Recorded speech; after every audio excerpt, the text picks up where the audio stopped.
Hello, everybody. Thank you for coming here to Melanated Mondays for the month of March. So, this month, our topic is we're talking about reproductive justice. And I just wanted to give you a brief rundown of what BRTW is. So, BRTW exists to disrupt any and all oppressive systems that marginalize Black people using narrative and performance as a methodology to recenter Black people and experiences. With economic, social, educational, healthcare, housing, and political injustice facing our community, BRTW aims to tackle the issues that impact us while becoming a beacon for Black community within the arts. So, Melanated Mondays, a little bit about it, is we're a monthly writing and performance salon highlighting a different theme at the intersection of Black justice and civic engagement. This month's theme is reproductive justice. With historic assaults against reproductive justice over the past couple of years, it's clear that we're overdue for conversation. Tonight's speaker is Rise Osby, an outstanding artist, Black queer birth and justice worker in Chicago. Their diverse body of work can be found on their site, Riotous Roots. Say hi, Rise. Okay. All right. So if you can turn your camera off for the performance, and then once we're done with the performance, we'll just hop right into that community conversation. So let's get started. So without further ado, the first piece that we're going to be doing tonight is Sojourner, episode 1, The Fucking Ritual by H. Hardy. So Tim, if you want to do, well, actually, nope. So Donnell, if you want to take it away. All right. Stage directions is by Donnell Cole Price. Lee is going to be played by Jasmine Boone. Kia is going to be played by Kenesha Morgan, and Bob will be played by Castanal Leonatus Jr. The spare living quarters inside a cramped spaceship, time indeterminate, is a spare, dirty, metallic room with no natural light. An objectively unimpressive table nonetheless dominates the room. It is bolted to the floor, and behind its bunk beds nearly disappear into a shadow. A small kitchenette area the size of a standard closet stands at the opposite end of the room near the only door. Between two Black women, Lee and Kia, staring at each other intensely from across the tabletop, they both have a box of junk in front of them. Go fish. Bitch, I know you have a spoon. Ooh, you lost another utensil? I didn't lose shit. You're cheating. Fuck, I look like cheating at Go Fish. Fuck, I look like losing a spoon. Of the two women, it lands on Lee. She slides a spoon over. Scrap you. See, that's why I don't like playing with you. What else are you gonna do? I don't know. My job. Yeah, that matters. Mm-hmm. Lee stands. You know where that kind of talk leads. I'm fine. The ritual. There's my girl. I'm gonna go do diagnostic. Want to check on ETA? Lee gets up and zipped up her jumpsuit. She's on her way out the door before Kia can respond. It's gonna take fucking forever. A moment passes, another, then another. Kia gets up. Precious cargo. We should get the feeling that this is not the best money could buy. In this hoopty of a rocket, there's barely room for two people at the helm. And we see the signs of years of bootlegged quick fixes. Duct tape, paper clips, and black rubber bands have been used to indigenous effect. A $20 bill in which Harriet Tubman is center is taped to the windshield, beyond which we see mostly blackness, but occasionally masses of floating waste. More of it than we should be comfortable with, more of it than could imply anything good about the future of mankind. Kia grabs a busted intercom and clicks a button. It's gonna be 1 billion hours and 15 days. I heard that, Songbird. You ain't heard shit. and neither did anyone else. I heard that too. I heard that too. You hear that? I did. And you can sit and spin on it. Why don't you sit and spin on it? I have, and now I know to wait for wash day. So, what's our ETA? On course to arrive possibly nowhere at some point in our expected lifetimes. Come on, Kia. We gotta do it. 10 years, Lee. 10 years, 2 months, 19 days, 22 hours. Baby girl found a shortcut? Baby girl found a shortcut. All right. Woo! Party in a decade! And they knew Dame Kia as Space Moses, chief pilot of disproportionately phallic SS Sojourner of the Galactic Railroad, delivering the last liberated Beta 3 embryos to a final melanated utopia in a land beyond hatred, but nestled within the very bosom of the stars. And they knew Dana Lee as the fearless galactic stud, shepherding the fruit of Brown and Kerr uterus past to a bright future with twin suns and man-made water where Neri and Alpha might enslave them. Milady. Milady. Ooh, bitch, thou shalt receive us the finest of recycled piss wine to toilet this night. Oh, you send me?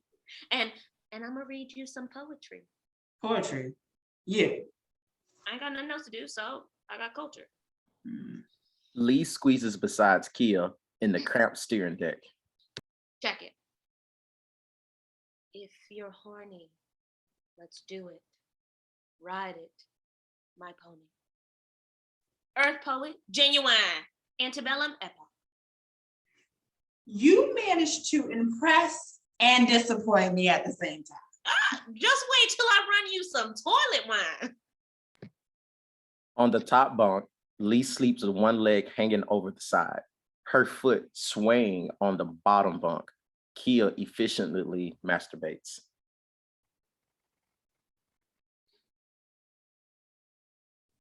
Bitch, you shaking the bunk. We have the jankiest gravity generator in the known universe. I couldn't shake the bunk if I wanted to. I could come down there and help you. I'm just trying to get to sleep. Word. Leah and Kia sit across the table, their respective boxes of junk in front of them. I don't want to play Go Fish. Yeah, let's bring back junk mahjong. Or we could not. We have to keep our rituals. That's just a stupid way of saying do the same thing every day. You know it's more important than that. Do I? Look, I got another decade in this can with your ass. You're not losing it on me. The doctors say do the ritual every day. I'm gonna do the ritual every day.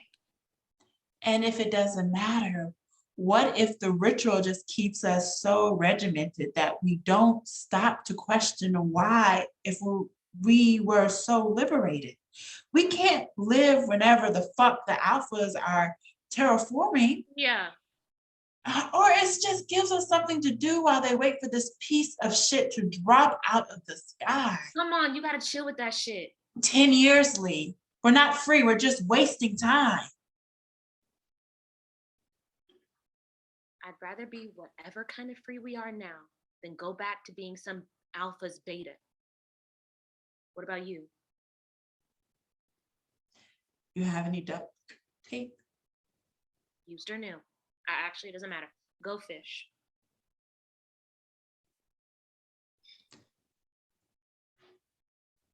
Hello? Hello? Hello? Hello? What's up? I thought I heard something. You losing it up there? No, it's nothing. So what's the ETA?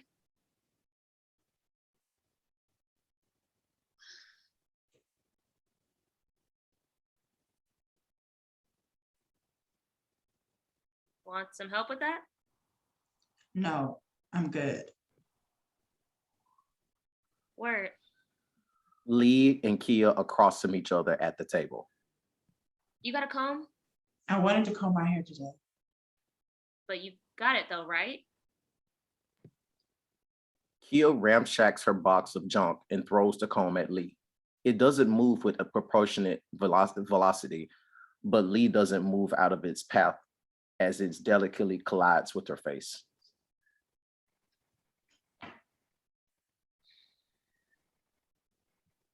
Lee, who begins doing pull-ups in the threshold, she stops after a few reps and flips on a disaster of a radio.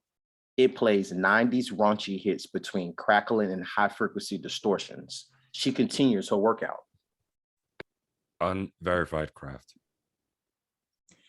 Hello? Hello. We've picked up your signal on our radar. Verify your course. The SS Sojourner, plotting a course to Earth-like rock, pound 65382L1. Craft number? Okay, yeah, beta 3, Tango Alpha 765 Delta ZZ27. A beta craft. Affirmative. State your cargo. Reproductive? Beta series? Yeah, we're all beta 3s. Beta 3s. Mhm. You didn't hear the news? What news? Await further instructions. Maintain course for now. What news? What the fuck was that?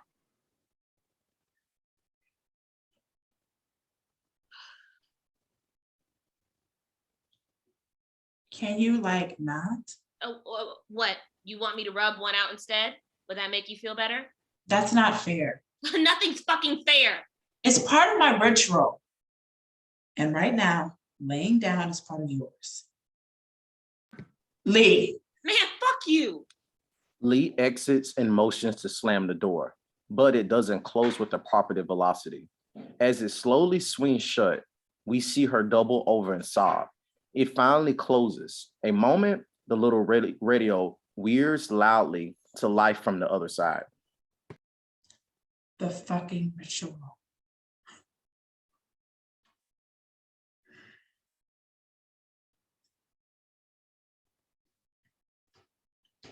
Lee? You hear anything? Would you have told me if I asked you that before? He squeezes in beside Lee. There isn't enough space for this forced intimacy. Can you scooch over a bit? Go fish. Beta 3. Tango Alpha 765 Delta ZZ27. Here. Good. Here. We're following your course to determine the nearest pickup point. We've been clear to absorb your crew and cargo. Absorb? But what about the beta planet? There is no beta planet. Beta 3 class has been dissolved. All formerly liberated betas must rejoin the Union. Your crew and cargo are subject to the Fugitive Beta Act, inclusive of all Union space.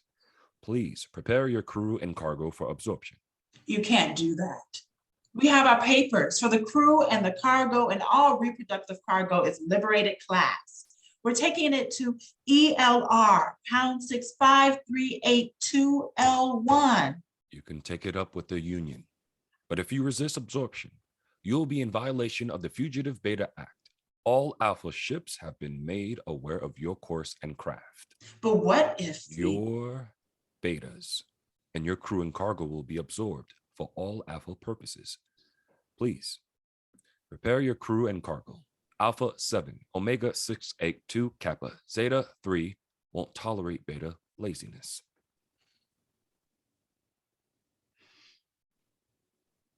What do we do? The ritual. And when they come for us? It's just another day, Kia.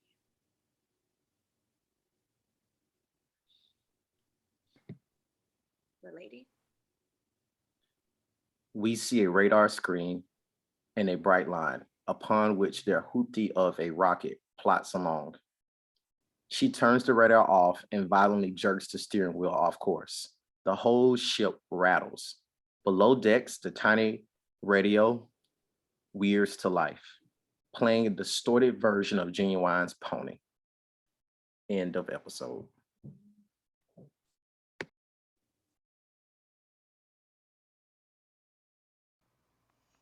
All right. Thank you so much, everyone, for that wonderful rendition. So, Tim, if you want to take it away, I guess, to introduce the next piece. Of course. The next piece is the Green Zone, episode 8, entitled Not Yet by Heather Harvey, with Chris being played by Casimir Leonidas Jr., Ruby, Jasmine Boone, Network will be played by Miyako Gavia, a server, Tim Craig, the credit counselor, Kanisha Morgan, Malik, Donnell Cole Price, Terrell, played by Tim Craig, the doctor, Bianca Berrigan, the pastor, Tim Craig, and voice, Miyako Gavia. Past. Recessed but bustling traffic of a not too distant past NYC. People walking, talking, laughing, perhaps the unmistakable squeaking of scurrying rats. It's nighttime in Union Square Park. Footsteps. Excuse me, miss? But are you Ruby? Ruby Watson? Oh, are you Chris? Yeah. Hope I'm not late. Apparently you're just on time. Honking horns and skidding rubber melt into clinking glasses and chatter. Okay, same time. Same time. All right, and this one's a deal breaker for me. Oh, so no pressure then. 3, 2, 1. Dogs! Glad I got it right. Me too.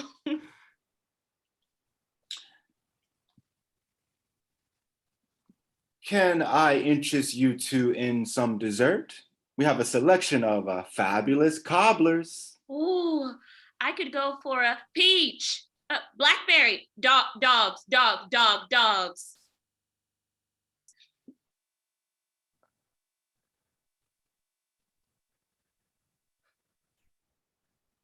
Mr. Wilson. Not yet. 1 spoon or 2? 2. Soup.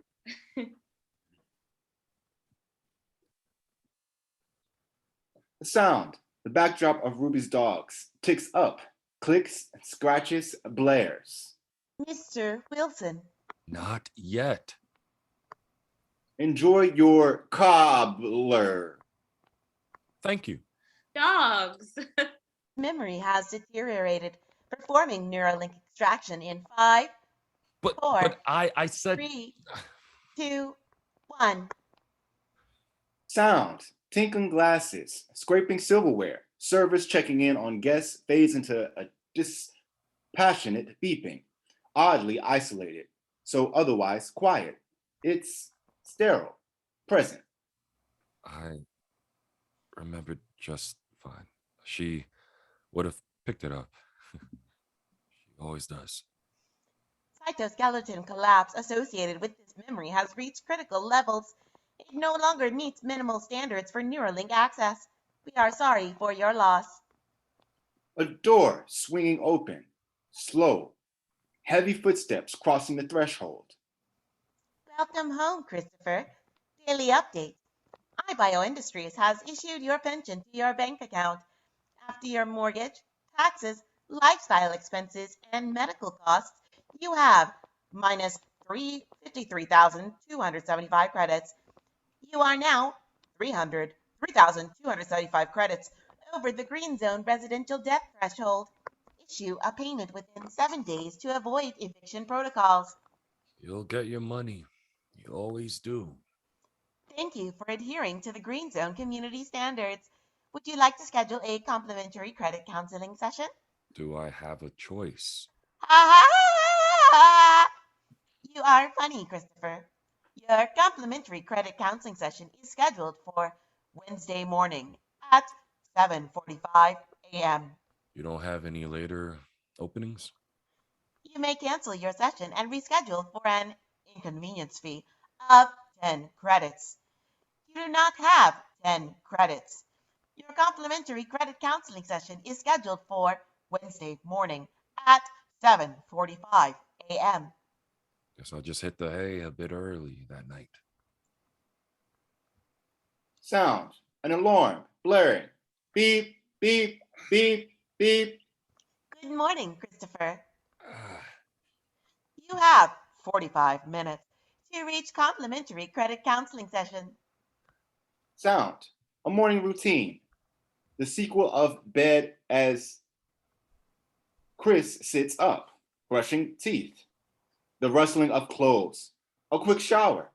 Into a quiet paper rustling of a bureaucratic's office. So, Mr. Wilson, you're back for a complimentary credit counseling session. yes. Well, my wife's in the hospital. Mm-hmm. The bills start piling up. Well, it looks like you still have some liquid assets here. I don't actually. The only assets I have left actually belong to my wife. Who's indisposed? Well, she's sick. Mm-hmm. Mm-hmm. Mm-hmm. I was wondering if I could get some grace here, like a waiver. A 50,000 credit debit threshold is pretty impractical for most people. That's the Green Zone community standard. Mr. Wilson, it wouldn't be paradise if our standards weren't so high. Right. You could move your wife to a public hospital outside the zone. Not an option. Well, you won't have the option if you get evicted. Your wife isn't exactly contributing to the Green Zone's community. Let's just deal with the property. Your power of attorney is on record. We can broker the sale of her items in storage. No! That's her life's work. Then it should be valuable. No. Okay. Your wife owns a studio in Flatbush. It is not in the zone district. So you won't get much for it, but New York City property is still New York City property. What are my other options? Look, Mr. Wilson, you're here on your 5th complimentary credit counseling session. You get the same 15 minutes as everyone else. You can keep putting Band-Aids on this fire, Mr. Wilson, but unless you find a way to build a more sustainable income, your best option would be to move your wife to a public facility outside of the zone. Not an option. She needs the best care, and I need to do all that I can to make sure I've heard that the Neuralink technology is a great comfort for people in your position. It's not some frivolous luxury. It's the only way I can be with my wife. Mr. Wilson, you may need to consider that in your position. You can't afford to be with your wife. The studio. I'll sell it. You can try to sell it on your own, but you only have 5 days to circumvent eviction proceedings. Alternatively, you can sign the property over to the Green Zone for a competitive rate, less the requisite fees after an appraisal. Final paperwork and adjustments will be completed within the week. Sounds like that's my only real option. Mr. Wilson, I'm just here to give you information. What you do with it is your concern. I am, however, concerned with the time which you can have more for a small fee. Can you afford a small fee, Mr. Wilson? The Green Zone can have the house. Excellent choice, Mr. Wilson. I'll send over the paperwork today. Thank you for adhering to the Green Zone community standards. Past. Sound. A not too distant past NYC. The sound of a couple, Chris and Ruby, having sex. She comes, he comes, the bed creaks. Good gracious, girl. Oh, good God now, y'all. Best sick day ever. Oh, even be sick tomorrow. Yeah? Have I turned a seasoned professional into a ne'er-do-well? You may have. I could see playing hooky more often. Ooh, Miss Ruby, are you being forward with me? Well, I declare, Mr. Wilson, that sounds like an interrogation of my propriety. But maybe I am. Well, maybe I could do that too. Maybe I've been thinking about it for a while. Maybe I have too. So, So, shall we discuss if maybe we could if we both, are on the same page, we could, if it works for you. Chris, Yes. would you like to be my partner exclusively? That was far more succinct than Yeah, leave me hanging. This isn't a vulnerable moment at all. I really like that. I really like that too. So, partners? Did you really just reach out to shake my hand? Yeah, I'm equal parts thrilled and befuddled. Me too. Partners. End of memory sequence. Performing Neuralink extraction in 5, 4, 3, 2, 1. Present. Sound. A hospital. Beeping. Green zone checkpoint. Evening, Mr. Wilson. Evening, Malik. Smog morning today. Might not be the best one to leave the zone, even with your mask.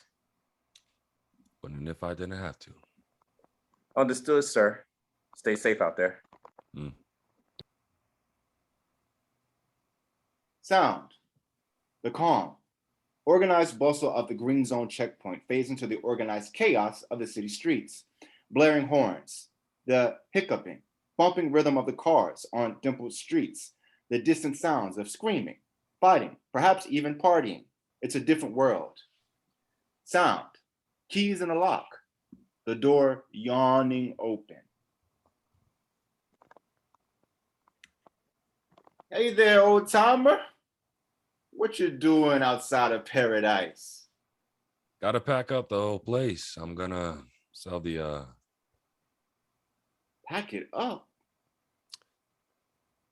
I'm gonna put it on the market. Oh, come on now. I told you I keep an eye on the place. It's no trouble. I appreciate that, but now I gotta No make buts, Mr. Wilson. You and Miss Ruby did right by me. I do right by you in a story. It's not about that, Terrell. You can't just sell Miss Ruby's studio. Either that or we both back out here. And neither of us would make it long like that. I'm sorry. I didn't know. You know, if you're in a bad way. If you finish that sentence. Oh, yes, sir. Mm-hmm. Then at least let me help you out. Last thing I need on my conscience is you busting your ass on my watch. Mercy, you got a mouth on you. Ought to wash it out with soap. Respectfully, Mr. Wilson, I can outrun you while cursing up a storm. There, I'm sassing you. So, how about I learn my lesson packing up Miss Ruby's studio? You don't fool nobody, Terrell. You're a good kid. Not good enough for the zone, though. Please. I'd love to have you back.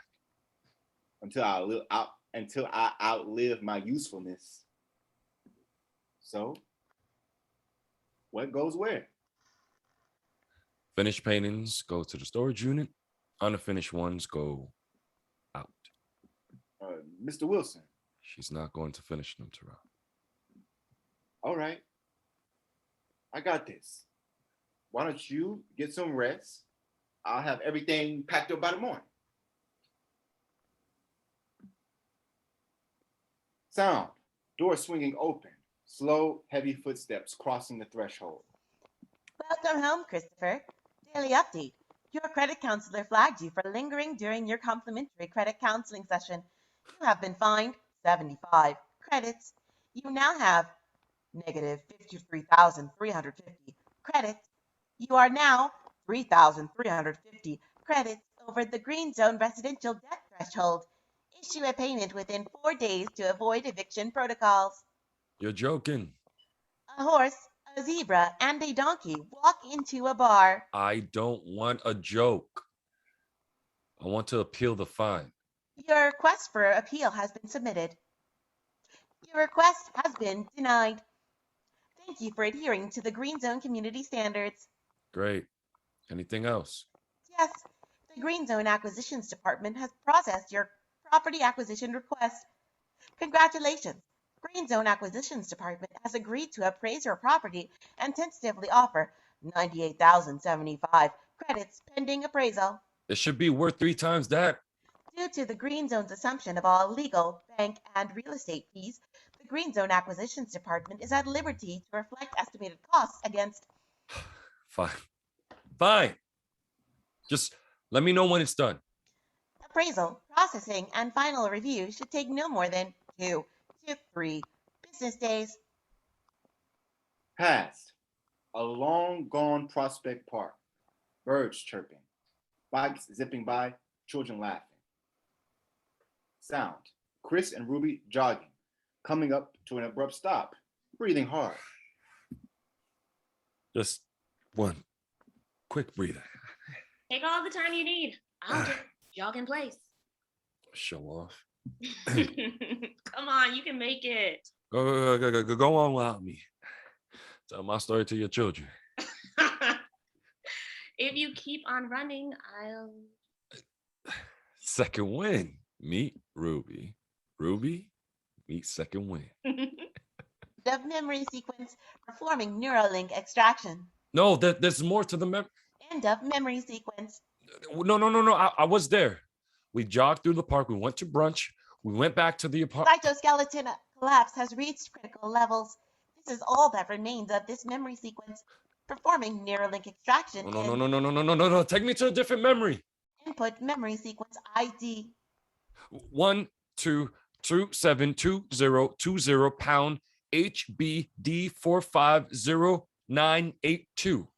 Memory sequence 12272020 pound HBD 450982 is experiencing extensive cytoskeleton collapse. I don't care. Run it. Initiating sequence. Sound. Kisses. Footsteps. Espresso machine. Ooh. How you feeling? Need help with something? That was a groan of satisfaction. I feel invincible. Would the invincible woman like a foot rub? The invincible woman would like the invincible baby out of her, but she'll settle for a foot rub. One bougie ash cappuccino coming up. You spoil me. Not as much as you spoil me. How many sugars? How many does it take to make it sweet like you? Corny ass. I'm in love. Come on, girl. Sing it to me. I'm in love. Look at what you make me do, corny self. Listen, just put your finger in my coffee. I'll have cavities by the end of the week. What? Because you give me a sweet tooth?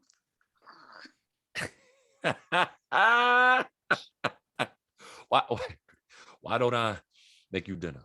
I know this great butternut squash dish. You can't cook your way out of this. Wait, no. That's not what happens next. Come on now. Memory sequence 12272020 pound HBD 450982 is experiencing extensive cytoskeleton collapse. Oh. No. Initiating extraction. Not yet. Not yet. Are you okay? Yes. Come here. I just want to hold you for a minute. And you call me sweet.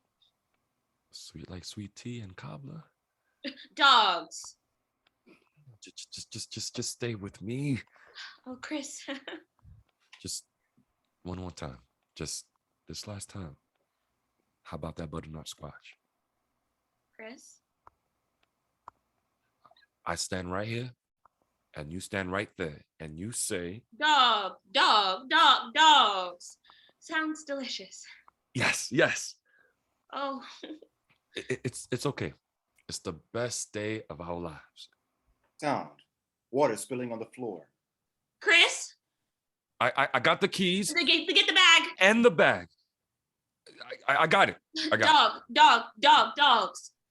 Warning, memory sequence 12272020, pound HPD 450982 is experiencing extensive cytoskeleton collapse, approaching critical collapse. No, not yet. Chris, Uh, Warning, dogs. Sound. Dogs. Fades into a distorted scream. A harried breathing. Okay, Ruby, one last push. Oh, no, not right now. He's hemorrhaging. Chris, No, no. Take me back. Take me back to 12272020, pound HBD 450982. cytoskeleton collapse has reached critical levels. 12272020 has merged with 12272037. No. Take me back to before.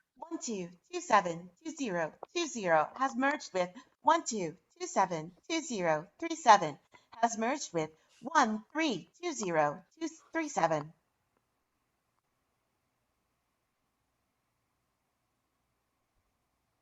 Dearly beloved, we come together today to remember Christopher Lewis Wilson Jr. Sound. Ruby sobbing. Chris screams. Has merged with 252037. Sound. Furious brushstrokes on canvas. I can't go to bed yet. It's him, Chris. You see? When it's done, it'll be perfect. It'll be. Has merged with 532039. I couldn't possibly sell it. It's my son. It's. $75,000. I, Just think how many more paintings you can make with that. Hell, that's enough to get your own studio. Has merged with 732050. Chris, where's Junior? Has merged with 742050. Chris, where's Junior? Has merged with 752050. Chris, where's Junior? Has merged with Junior. Take me back. Ruby Wilson's Neuralink has experienced critical failure. Performing Neuralink extraction in 5, 4, 3, 2, 1. And do you, Ruby Watson, take Christopher Wilson? No functional memory is available. I do. Performing Neuralink extraction in 5, 4, 3, 2, 1. You may kiss the bride. Mr. Wilson? Mr. Wilson? Do you know where you are? This is the hospital. Good. No, put me back. Your wife experienced a stroke during Neuralink. We'll need to run a diagnostic to ensure that your cognition wasn't affected. A diagnostic. What's your full name, please?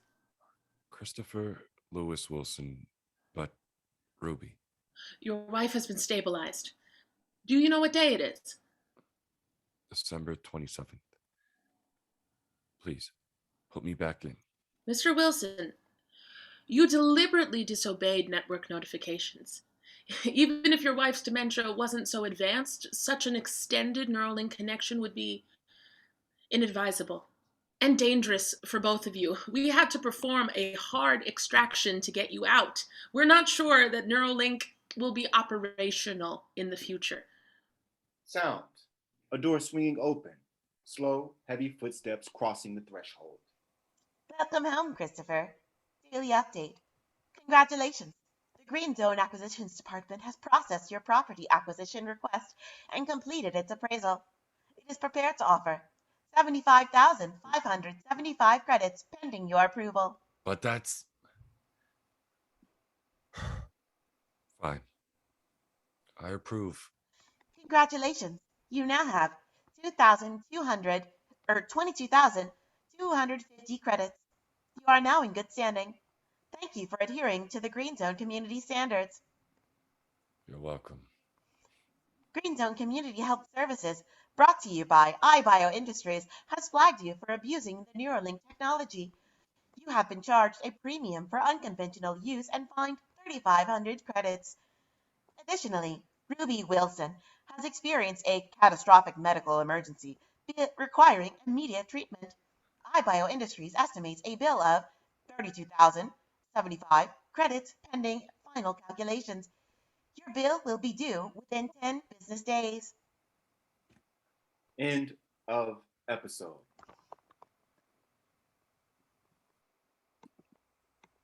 All right. Thank you so much, everybody, for participating in this Melanated Mondays.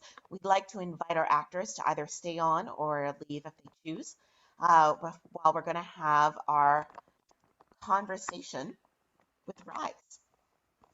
We want to take this opportunity to thank Bianca Berrigan, Kenisha Morgan, Castagnol Leonidas Jr., Jasmine Boone, Miyako Gavia, and Donnell Cole Price for helping us out this evening. Thank you so much for lifting your talents and helping us out. You guys really brought these things to life so we can have this conversation. So as always, thank you guys so very, very much.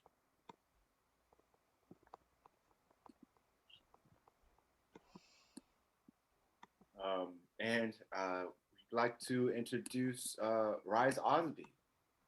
Thank you so much for being here tonight, especially on such short notice. We really appreciate your time. And again, tonight's theme is about reproductive justice, and it's something that we can all learn about. We understand that you are a practicing doula yourself. If you could tell us a little bit about, hey, look, little puppy. If you could tell us a little bit about yourself, who you are, what you do, and how you got into your practice, that would be such a lovely way to start. And thank you so much. Yeah, thank y'all so much for having me. Many thanks to Haiti for facilitating this introduction. My name is Rise. My pronouns are they, them. This is Jelly Ferocious, my support pup. And she makes an appearance at all the Zoom meetings. And so, yeah, a little bit about me. I have been a practicing birth worker for 5 years now. I started because I wanted to be a doctor, and med school was not my forte. Um, and I learned that with my grades. And so I was pretty devastated, because that's what I wanted to do all my life.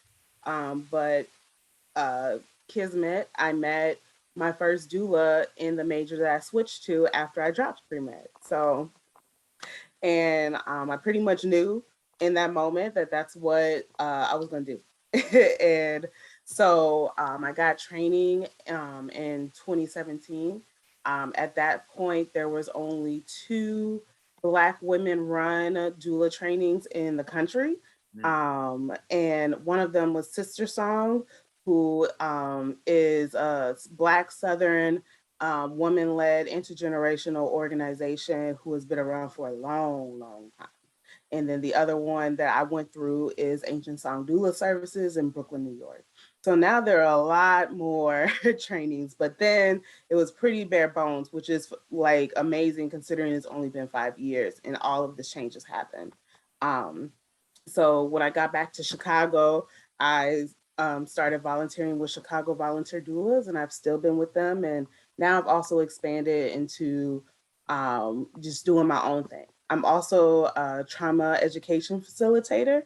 I do meditation stuff, disability justice stuff, poet stuff, all the things. I work for myself now, so I do what I want. Hey, shout out to that. That's great. So I wanted to ask you a little bit about how you came to, there's a lot of people specialize in a lot of different stuff with birth work. And so I wanted to ask how you in particular came to prioritizing queer BIPOC birth work and reproductive justice. Yes. So I am both disabled and chronically ill, and I've always been. And so I've experienced a lot of medical trauma in the medical industrial complex and a lot of different systems. Thankfully, I've always had health insurance up until I quit my job, which was very jarring to have that safety net that it's infinite privilege, right? Of being able to go to the doctor at any time and have to pay $20 versus I actually, in the time that I didn't have health insurance, ended up fracturing my arm, go figure. Oh. And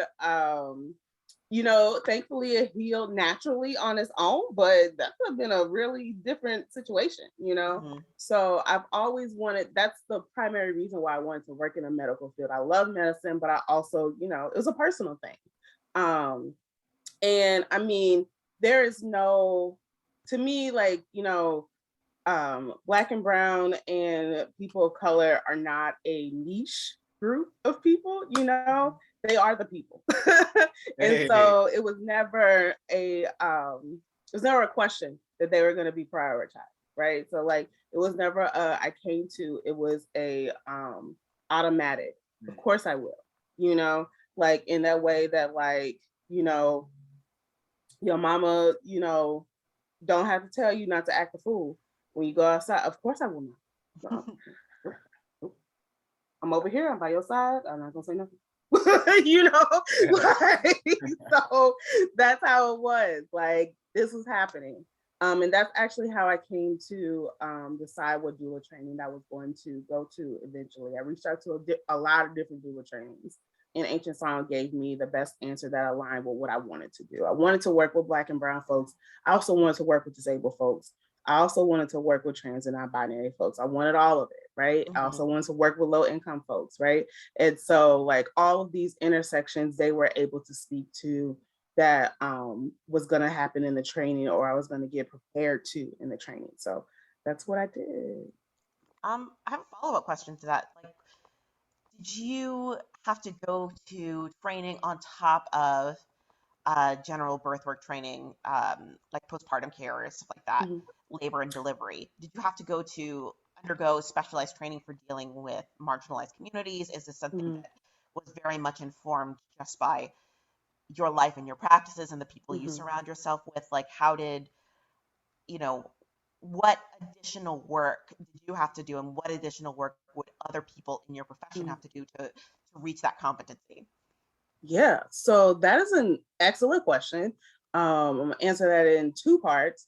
So the training that I went to is full spectrum training. So what that means is they were training you on working with folks during labor and pregnancy and delivery, postpartum, abortion, grief and loss, all of it, right?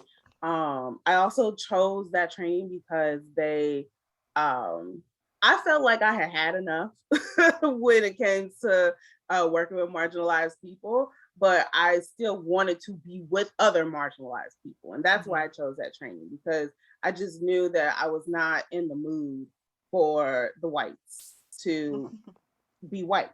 And that just wasn't my ministry. So, and I think that like being a Black person around other Black and brown people, like the learning isn't just in the curriculum, right? It's being in fellowship with other folks. And so that's the other reason why I chose that training. So to answer your question, yes and no. I sought it out because it was led by a Black woman. I knew that she was going to come correct. But I also knew that she was going to come correct with the very specific skills that I needed. And that, it was kind of in tandem. Like I wanted the tangible skills as well as the cultural skills. But if I didn't get them, then I wasn't going to die, because I had already been a yoga and meditation facilitator for a few years before then. And so I already started my journey of being like the sole person who looks like me in spaces, and figuring out like, how do I move from that? How do I find peace with that, and find my people on that journey. So, but I still would suggest that folks seek that out, because I talk about this to my friends all the time, is that I think as folks of people of the, what do they call us? People of the global majority.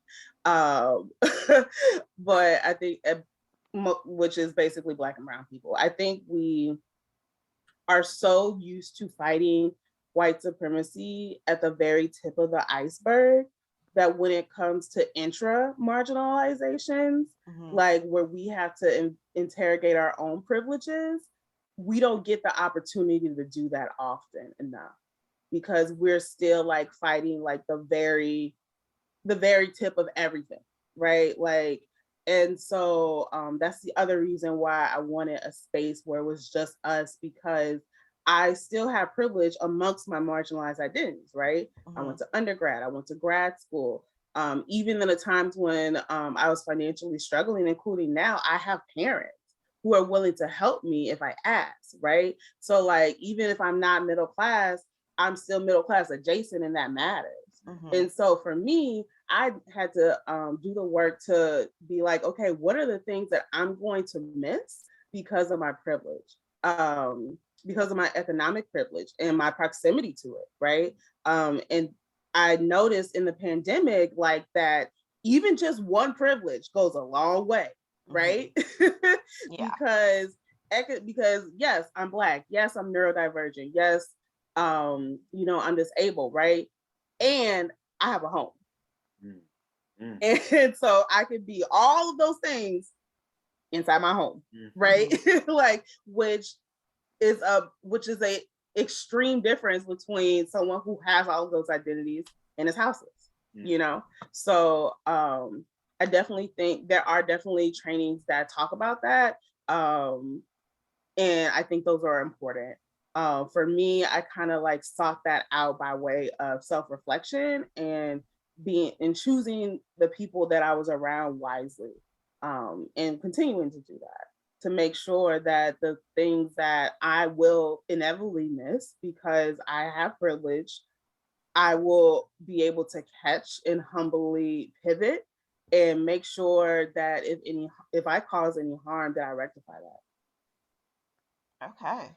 Thank you so much. Yeah, so I want to open this discussion up to our actors in this piece. So I want to know a little bit about what comes to your all's mind when we bring up reproductive justice. Um, so anybody can kind of jump in there and start talking. Yeah, as someone who also struggles with a chronic reproductive illness, it's like very, very frustrating, and it brings up a lot of like helplessness. And my question for you, Rise, is sort of like the doula's process in like helping with those chronic illnesses and long-term care, and like what options are available for those of us who feel like we've tried absolutely everything and just nothing works. When you say absolutely everything, what do you mean in terms Yeah. of trying to have a baby, in terms of just trying to ease your pain? Like, So to ease my pain, I specifically have endometriosis. So like I've had surgery, I've tried diet changes, hormone therapies, many different doctors. And I sort of feel like left to my own devices now. And I think, a lot of especially Black people feel left to their own devices when it comes to doctors and trying to get not just just any medical thing taken care of. So I wonder how that might differ in the doula world. Yeah. So in the doula birth worker world, there's this conversation going on right now. It just annoys me to no end. But it's about like, do doulas advocate or do we not advocate? And I'm the type of person that like when I first come across a concept, like I do think about it pretty black and white, but that's just like how I feel about it when I first encounter it. not when I'm like taking the time to think about it like that, because like it's like instinctually I know that if I think about it long enough, like I know that everything is more nuanced than it appears, right? And so for me, yes, doulas advocate, and also doulas are not superheroes, nor should we be, right? Like doulas are people who know the medical system, who know medical terminology, but are not beholden to the system, which means that we are able to kind of advocate in ways that even like, you know, nurses or anyone may be scared to, you know. That's still, and we also have to walk a line because they can easily kick us out. You know, so we still gotta be polite, but that's why I love being a birth worker. I would say that a lot of times I would say that I've learned more about things like endometriosis through being a birth worker than I have learned just being a person with a uterus, you know, in the world, which is like wild to me. Like, why do I need to hyper focus on this thing to learn everything? And I've also, with a lot of almost all my pregnant clients, when I talk to them about, you know, what's going to happen when their body changes and how they are going to deliver a baby and everything, I've noticed that I always have to go more detailed than I think, because we're not taught our bodies, especially people raised as Black girl children. We are not taught our bodies at all. You know, people don't even want us to talk about periods. And it's like, child, people get their period at what, 11, 12, 13? What are you talking about? And it's half the population, you know? So I feel like a big part of the work is just like, not even like, I think we spend so much time trying to be like, how do we do a thing instead of doing a thing? You know, like I'm not gonna ask you how I talk about this. I'm gonna start talking about it. And you know, if it resonates, pick it up and we can talk about it together. I would say the doulas and birth workers help in that aspect, and that you don't have to be a person having a baby right now to seek out like the guidance of a doula birth worker, right? So you can still, there are still birth workers, I mean, I would probably say especially Black ones, who would love to like talk to you if you reached out, including myself. Or if you want resources later, like I'll drop my email in the chat afterwards. You know, I can find someone, you know, who helps people with endometriosis, or issues going on with their ovaries or their uterus or anything like that. Because it shouldn't be just, what I've also learned being a birth worker is that reproductive justice is so much more than just, you know, women with vaginas. Like there's a whole ecosystem up in there. You know, and like I said before about like us only being able to have a capacity to address the tip of the iceberg of white supremacy. It's like that in birth work too, right? It's like that in reproductive justice. We have to fight so hard for just basic things, getting people being able to get abortions, that we're not able to see, you know, there are so many people struggling with chronic pain that shouldn't. You know, the first time I saw that like women shouldn't have painful periods, I was like, who said? Because I thought that was a thing. Oh, okay. You know, and so just knowing all the people who are experiencing so much intense pain, right?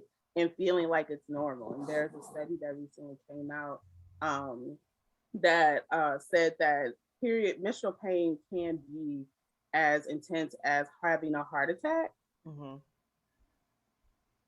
Okay. Like, you know,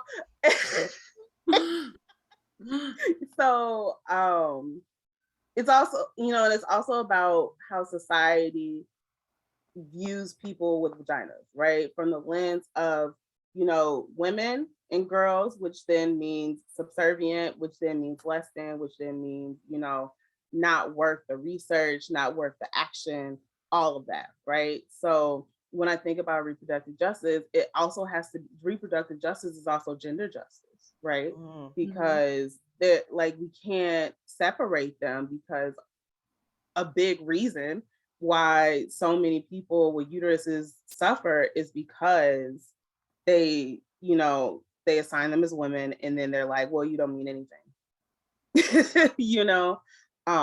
So yeah, that was a long-winded answer, but yes. And then also just thinking about, I did not answer the first point that I talked about.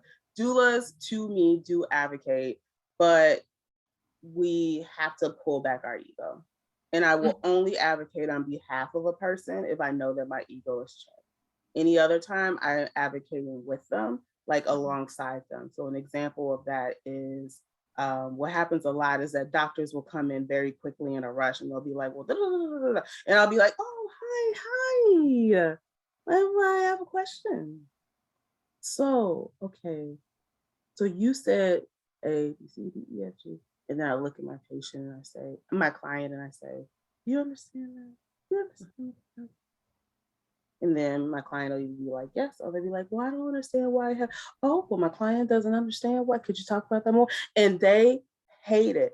But that's what you're supposed to do, And so that's what I think about when I think about advocating alongside somebody. It's always making sure that person has the space to give informed consent.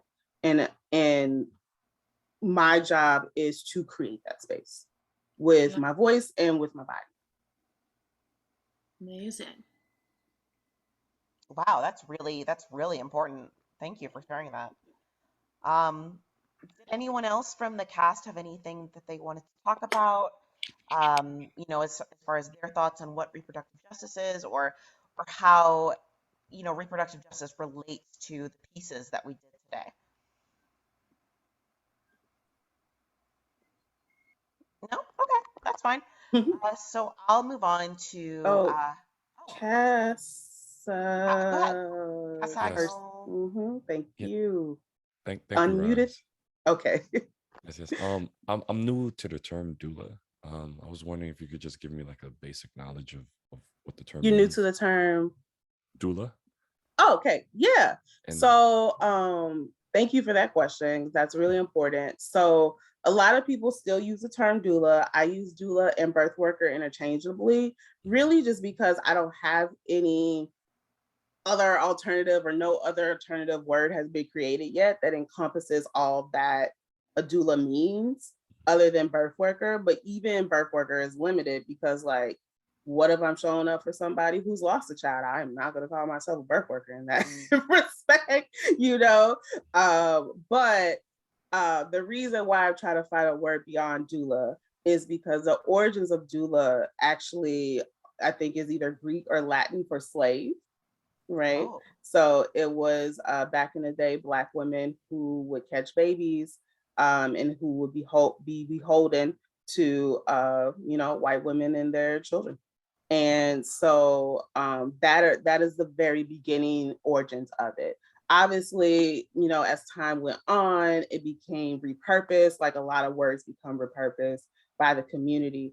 But, it's still, so like I'll call myself a doula if I'm showing up for a Black or brown client, but I am not a doula if I am showing up for a white person, because the history of that is too much for me, right?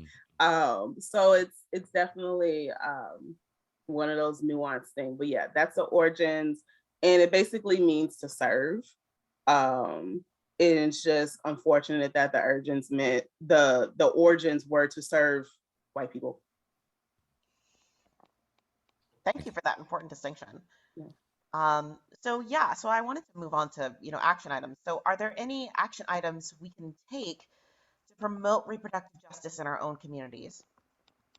Yes. I just like, my brain was just like, so many. Get familiar with, the different hospitals that are in your neighborhoods and their policies when it comes to birthing and postpartum. I say that because social services is historically not Black people's friends. And so even after you have and also research continuously shows year after year that Black women are 4 to 6 times actually more likely to develop complications or die during childbirth than white women, right? And so even when you get past childbirth, there are still potential complications that may arise because postpartum, which is after you have the baby, is forever, right? And so I think about a recent victory that a Black mama had, who she thought she was doing the right thing by taking her child to the ER because I believe he wasn't eating, and they took him because and accused her of neglect. And she spent 6 months fighting, to get him out of the foster care system and everything. And so they are and then if for some reason they took both of the young children. And so then it wasn't until she posted on social media, and then her family and then everybody who was on social media was following her story were consistently writing letters and calling the hospital and child protective services in that state, and it took a year for them to be her partner and her 2 children to be reunited, right? So there are infinite pockets to be exist in. So I want to say that because reproductive justice is everything, that whatever is comfortable for you or wherever you are around, there is probably something that you can plug into. So I would say that knowing the hospitals and the policies, knowing that hospital policies are not law, right? And so hospitals kind of, and they bank on that, right? Like they bank on you not knowing that difference. And that's not just for pregnant people, that's for everybody who enters a doctor's office, hospital, right? Because reproductive justice is everything. That means all of you, regardless of gender, are included in that. And so also knowing what's going on with the restrictions of abortion access in your city and state. Also knowing what's going on with anti-trans bills in your city or state. Also knowing what's going on with like adoption stuff, because white people do a lot when it comes to adopting Black and brown children. And I did not know this, but Black children actually cost less on average to adopt than white children. Oh, wow. And I was like, wow, so you get a Black child on discount? Okay. And so all of that, like you can be a patient advocate, you can be so something that I do is I'm just kind of like a doctor buddy for some of my friends, where I have friends who are nervous about going to the doctor, and because maybe their provider is not listening to them or whatever. I'm just like, I'll just show up with you and sit in the corner. I don't have a problem with that, so knowing kind of like what the parameters are on that, especially because we're doing COVID. So some people don't allow guests during COVID, but if they do, that's something that you could just do as yourself. You don't have to write a letter or anything. You could just like show up for your friend or your family. So yeah, so many things. Thank you. Thank you so much for that. And my last question is, well, first of all, I wanted to offer you something. I know that you write and you write poetry. If you ever want to contribute something to Melanated Mondays or another program, we would love to have you send over your stuff. I will send you information. Oh, great. You sent your email. Great. So I'll just email you, how you can submit that. We'd love to, read what you wrote. It is a paid opportunity. And then also I wanted to know, what would you like to plug? So sorry, my heat just came on. Lord, Okay. please repeat the last part. You want to know what you would like to plug. What I would like to plug. Well, okay. Oh my gosh. So myself. Yeah, please do. I put my email down there. There's under it is also my website, which encompasses all the things that I do. So all of the poetry, the meditation, the yoga, the birth work, all of it. So it's a lot. So, but it's very colorful. So if you care to be entertained for an hour or two, please peruse. Yes. And yeah, I mean, I think the two main things I just want to plug are really wanting folks to get more invested in what's going on with abortion bans and anti-trans bills, because more and more are popping up every day, and not just banning abortions at a certain time, but also banning abortions even if the mother may die, like, and they get away with it because they put these specific words that only certain people who know will like catch, right? And so I would say that, and I will also plug all of these like very strange anti-trans bills that are coming up, because why can't you let people live? And also that is very much harm to young people. As a person who is a queer child, who was raised by straight people, hey, I'm so gay now and I'm fine. But the reasons why I'm not still fine at 33 are because I did not see anyone like me, but at the same time, I knew that I could not be who I was given the context in which I was raised, right? And that is a harm that I may never heal from. And that is a reproductive justice issue. I think about all the people in my community who, a person that I had to end a connection with because the traumas that we experienced were triggering each other, and what if we didn't have to go through that? Could we have been friends at least, and that's something that just enrages me, that when you are a multiply marginalized person, it's not even you who keeps you from being around people. It's all the forces that don't want you to exist. So, I will also plug just like thinking about that. Great. Thank you so much for this informative conversation. I sure learned a lot. And I think a lot of us did too.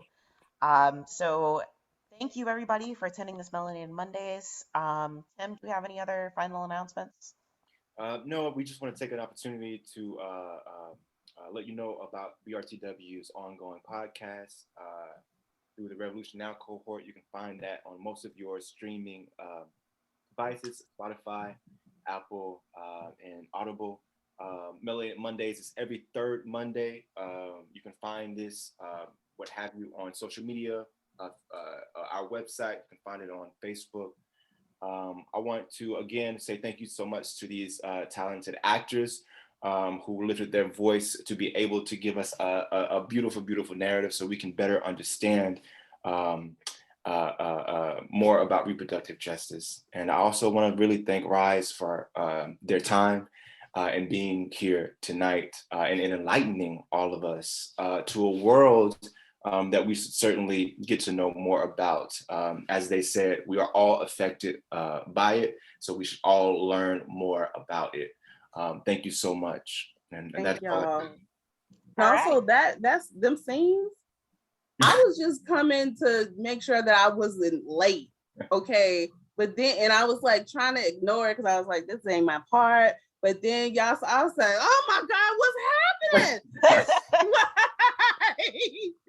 Invested. Amazing. Yes. Thank you. Thank you so much. Good night, everybody. Good night. See y'all next time.